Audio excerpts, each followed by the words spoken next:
میرے رسول پاک علیہ السلام کا دروازہ سب سے بڑا دروازہ ہے، حضور کا دروازہ سب سے بڑا دروازہ ہے، لیکن میرے دوستو یاد رکھنا، نبی پاک علیہ السلام نے بھی لوگوں کو جب رستہ دکھایا ہے تو رب کریم کا رستہ دکھایا ہے، اللہ کا رستہ دکھایا، اللہ کریم کا رستہ دکھایا، لوگوں رب کی طرف توجہ کرائی۔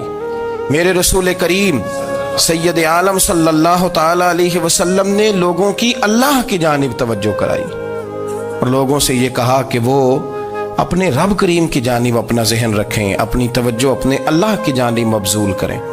میری بات کو اچھے طریقے سے سمجھیے گا، علم اللہ تبارک و تعالی عطا کرتا ہے تو اسے اللہ کی عطا ہی سمجھنا چاہیے۔ کچھ لوگوں کے پاس علم ہوتا ہے پر علم نافع نہیں ہوتا، وہ ٹامک ٹونجا مارتے رہتے ہیں ساری زندگی۔ علم کو اللہ کی عطا سمجھیں، اپنی عقل پر اپنے شعور پر زیادہ بھروسہ نہ سمجھیں، نظر اللہ پہ رکھیں۔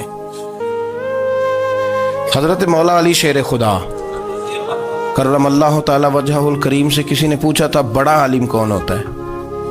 ہمارے ہاں تو اب وہ والے عالم پائے جاتے ہیں نا، اللہ ماشاءاللہ، جو ممبر پہ بیٹھتے ہیں تو دعوے ہی دعوے ہیں، ممبر پہ بیٹھتے ہیں تو دعوے ہی دعوے ہیں، اس طرح کے عالم ہمارے ہاں پائے جاتے ہیں۔ وہ ہر بات میں دعویٰ کرتے ہیں، میں یہ کر دوں گا، میں وہ کر دوں گا۔ یہ مزاج علماء کا نہیں۔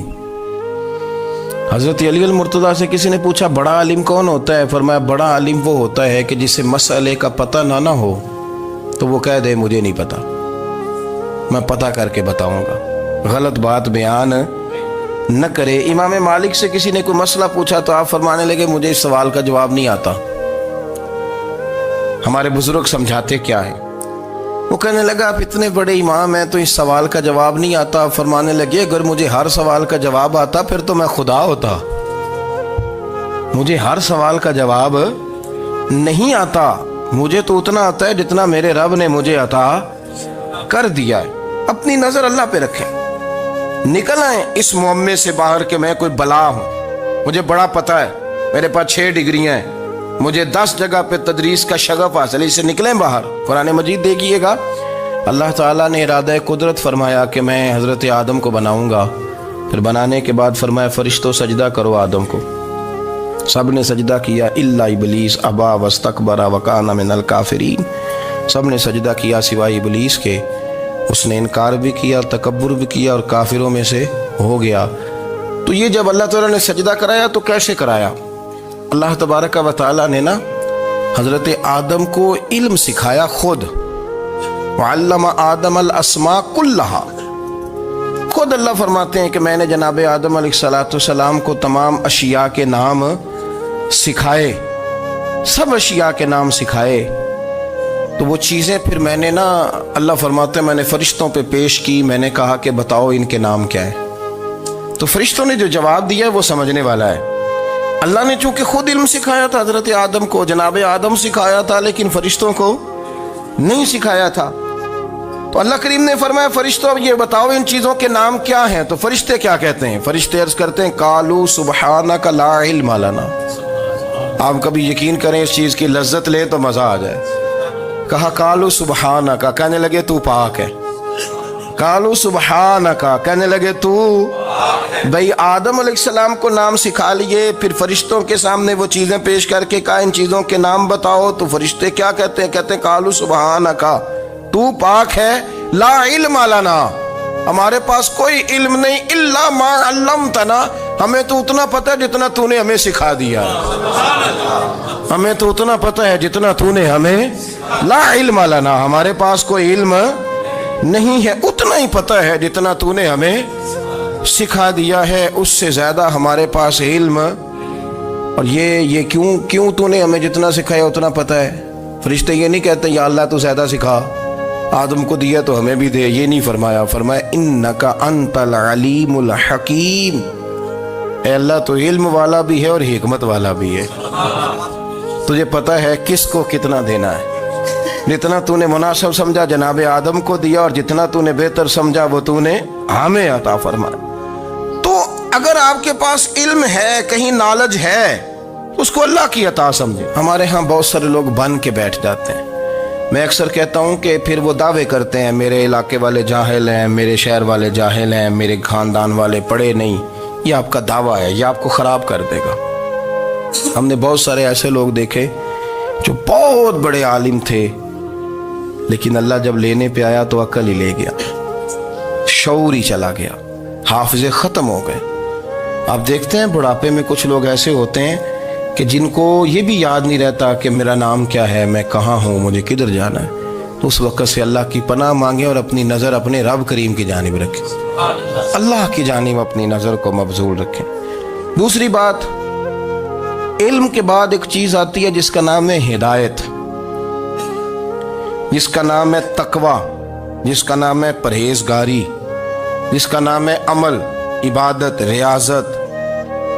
یہ بھی اسی وقت ہی نصیب ہوتی ہے جب میرا رب کریم نصیب فرما دیتا ہے۔ ہم نے نا نیکی کا اپنا اپنا سٹیٹس بنا لیا ہے، اپنا اپنا معیار بنا لیا ہے۔ کچھ لوگ کہتے ہیں کہ جناب مسجد میں سیمٹ کا توڑا دینے سے بہتر ہے کسی غریب کو آٹے کا تھیلا دے دو۔ اب اس نے اپنا مزاج بنا لیا نا نیکی کا، اس نے اپنا سٹیٹس بنا لیا۔ میرا یہ سوال ہے کہ نبی پاک صلی اللہ تعالیٰ علیہ وسلم جب مدینہ شریف آئے تھے تو حضور نے سب سے پہلے غریبوں میں آٹا تقسیم کیا تھا کہ سب سے پہلے مسجد بنائی تھی؟ کیا عجیب لوگوں کا رنگ ہے، اپنی مرضی کی ہدایت، اپنی مرضی کا تقوی، اپنی مرضی کا معیار۔ مسجد کوئی بڑا چھوٹا خطیب بھی میری طرح کا ہو نا تو وہ مسجد میں بیٹھ کے جب نبی پاک کی بات کرتا ہے تو کہتا ہے میرے رسول پاک غریبوں کا سہارا بن کے آئے۔ وہ غریبوں کی بات کرتا ہے، مسکینوں کی، لاچاروں کی، کمزوروں کی بات۔ تو مسجد ہی تو وہ ادارہ ہے جہاں سے غریبوں کی بات ہو رہی۔ تو اب لوگوں نے غریب کو اور مسجد کو لڑانا شروع کر دیا، اس کو لڑاؤ کہ مسجد میں پیسے دینے سے بہتر ہے آپ غریب کو آٹے کا تھیلا دے دیں۔ آپ یہ کیوں نہیں کہتے کہ مسجد میں بھی آپ توڑا دیں ایک سیمٹ کا اور ساتھ غریب کو بھی خدمت کریں؟ یہ کیوں نہیں تقوی؟ اپنی اپنی مرضی کا مزاج، اپنی اپنی۔ کچھ لوگ کہتے ہیں چھوڑو جی، ساری زندگی انسان نماز پڑھتا رہے اور پھر گالیاں بھی دیتا رہے، بندہ داڑھی بھی رکھ لے اور جھوٹ بولنا بھی نہ چھوڑے۔ تو یہ آپ نے اپنے پاس سے تقوی کا معیار بنایا۔ گالی دینے کا گناہ ہے اور داڑھی رکھنے کا ثواب ہے۔ تو اگر آپ داڑھی رکھے ہوئے ہیں اور آپ کوئی غلطی کر رہے ہیں تو اس سے آپ کی داڑھی کا ثواب ختم، اللہ کرے آپ کو سمجھ آئے میری بات۔ آپ کوئی غلطی کر رہے ہیں، داڑھی کا ثواب اس سے ختم، وہ اپنی جگہ پہ قائم ہے چیز۔ اپنی مرضی کا کیوں تقوی کا معیار بناتے ہیں؟ تقوی کا مزاج اپنی مرضی کا نہ بناؤ، اللہ کی بارگاہ سے دعا مانگو کہ یا اللہ ہمیں ہدایت کا نور عطا فرما، اللہ تو ہمیں رستہ دکھا، تو بتا کہ ہدایت کیا ہے۔ تو رب فرماتا ہے اللہ ولی الذین آمنوا، اللہ مومنوں کا مددگار ہے، یخرجہم من الظلمات الی النور، وہ انہیں اندھیروں سے نکالتا ہے اور نور کی طرف روشنی عطا فرماتا ہے۔ اندھیروں سے نور کی طرف اللہ لاتا ہے۔ اللہ ولی، اللہ مومنوں کا ولی ہے، وہ انہیں اندھیروں سے نور کی طرف نکالتا ہے۔ ہدایت ہمیشہ اللہ کی طرف سے سمجھے۔ جب وہ نماز کی توفیق دیتا ہے تو اپنے فضل سے دیتا ہے، جب وہ ذکر کی توفیق دیتا ہے تو اپنے فضل سے۔ ہم سمجھتے ہو جی فلانا نہیں پڑھ رہا بڑا بیوقوف ہے، فلانا نہیں پڑھ رہا، تو تم کیا اپنی عقل کے زور پہ پڑھ رہا ہے؟ میں جی اللہ کے فضل سے 2 سپارے پڑھتا ہوں، تو کس پہ احسان کرتے تو 2 سپارے پڑھ کے رویا کر کہ اگر مالک تو بڑا قریب نہیں۔ بڑے لوگ ہیں جن کو پورا قرآن حفظ ہے پر انہیں پڑھنے کی توفیق نہیں، تو انہیں فضل کیا اور مجھے توفیق دے دی ہے پڑھنے۔ رویا کر، پڑھ کے رویا کر، راتی ساری کر کر زاری، وہ نیند اکھاں تھی توندے تے فجرے اوہی گناہگار کہاون سب تو نیوے ہوندے۔ مہربانی کریں، ڈریں، نیکی کریں تو پھر ڈریں، پھر احساس پیدا کریں، پھر اپنے اندر وہ کمزوری لائیں کہ توبہ توبہ مجھے تو پتہ ہی نہیں، تو جانتا ہی نہیں۔ حضرت سیدنا امام اعظم ابو حنیفہ رحمۃ اللہ تعالی علیہ کے ساتھ ایک شخص کہتا میں نے نماز پڑھی تو عشاء کی نماز تھی۔ یہ جو لوگ بڑے ہوتے ہیں نا، ان کے پیار کرنے والے بڑے ہوتے ہیں، ان کے گرد خوف بھی بڑا ہی ہوتا ہے، انہیں بڑا ڈر لگتا ہے، بڑی بعض اوقات آزمائش ہوتی ہے ان کی۔ عشاء کی نماز کہتے پڑھی تو امام صاحب نے نا عشاء کی نماز میں تلاوت کی آیتیں فَمَن يَعْمَلْ مِثْقَالَ ذَرَّةٍ خَيْرًا يَرَهُ وَمَن يَعْمَلْ مِثْقَالَ ذَرَّةٍ شَرًّا يَرَهُ، فرمایا جو ذرہ برابر خیر کرے گا وہ بھی قیامت میں دیکھے گا، اور جو ذرہ برابر شر کرے گا وہ بھی قیامت میں اس شر کو دیکھے گا اس کے سامنے آئے گا. تو وہ شخص کہتا ہے کہ سارے لوگ نماز پڑھ کے چلے گئے تو امام صاحب رحمۃ اللہ علیہ نے اپنی داڑھی پکڑی رو رہے ہیں. کہتے ہیں وہ ذرہ برابر نیکی کا بدلہ دینے والے، وہ ذرہ برابر شر پہ سزا دینے والے میری سفید داڑھی کو دیکھ. مالک میرے ذرے ذرے سامنے نہ لانا، لوگ تو میری بڑی قدر کرتے ہیں دنیا، میں تو بڑا پہچانا جاتا ہوں، لوگ تو میری راہوں میں پھول لیے کھڑے ہوتے ہیں، مجھے بڑا نوازتے ہیں. قیامت میں رسوا نہ کر دینا، میرے لیے مشکل ہو جائے گی. وہ کہتے ہیں میں نے امام صاحب کا درد دیکھا، مجھے کوئی کام تھا تو میں چلا گیا. میں نے کہا کہ وہ اس وقت اللہ کے حضور حاضر ہیں تو میں دوبارہ آؤں گا. کہتے ہیں میں تہجد کا وقت آیا تو امام صاحب وہیں بیٹھے تھے اور ان کی داڑھی آنسوؤں سے بھری ہوئی تھی اور زور سے داڑھی پکڑی ہوئی. کہنے لگے مالک رسوا نہ کر دینا، قیامت میں رسوا نہ کر دینا. یار جو ہدایت یافتہ لوگ تھے وہ تو ڈرے ہوئے تھے، وہ تو سہمے ہوئے تھے، وہ تو کہتے تھے یہ اس کا فضل نہیں، اس نے بلا لیا، یہ اس کا کرم نہیں. حضرت باعزید بستامی کسی کافر کو دیکھتے تو رو پڑتے، کہتے مالک تو کتنا قریب ہے، یہ بے ایمان رہ گیا، تو نے اپنے فضل سے مجھے اپنے نبی کا غلام بنا لیا. وہ رو پڑتے. یہاں تو لوگوں کا دعویٰ ہی بڑا ہے. نمازی اللہ خیر فرمائے وہ تو دوسروں کو گھورتا ہے، وہ کہتا ہے جنت کا میں مالک ہوں، کنجیاں میرے پاس ہیں، میں کسی اور کو گھسنے نہیں دوں گا. اور اگر 2-3 حج کر لے تو پھر تو وہ کہتا ہے کہ اب میرے سے پوچھ کے لوگ جنت میں جائیں گے معاذ اللہ. اور اگر وہ 2 4 5 7 دفعہ کوئی نفل پڑھ لے تو پھر وہ کہتا ہے چھوڑیں جی سارے لوگ بے عمل ہیں، میں اکیلا نیک ہوں. نہ ایسا کریں، اپنی توجہ اپنے رب پہ رکھیں، اپنی توجہ اپنے معین الملت والدین، عطا رسول، ہند الولی، غریب نواز، خواجہ معین الدین چشتی، حضرت خواجہ اجمیر، شاہ اجمیر، والی ہندوستان. آخری عمر میں نا سارا دن روتے گزر جاتا، ساری رات روتے گزر جاتے، ذرا سی کوئی بات کرتا تو رو پڑتے، آنکھیں آنسوں سے بھری رہتی. کئی دفعہ اپنے بھی پریشان ہو جاتے ہیں نا کہ یار تو ایک بات کی جان ہی نہیں چھوڑ رہا.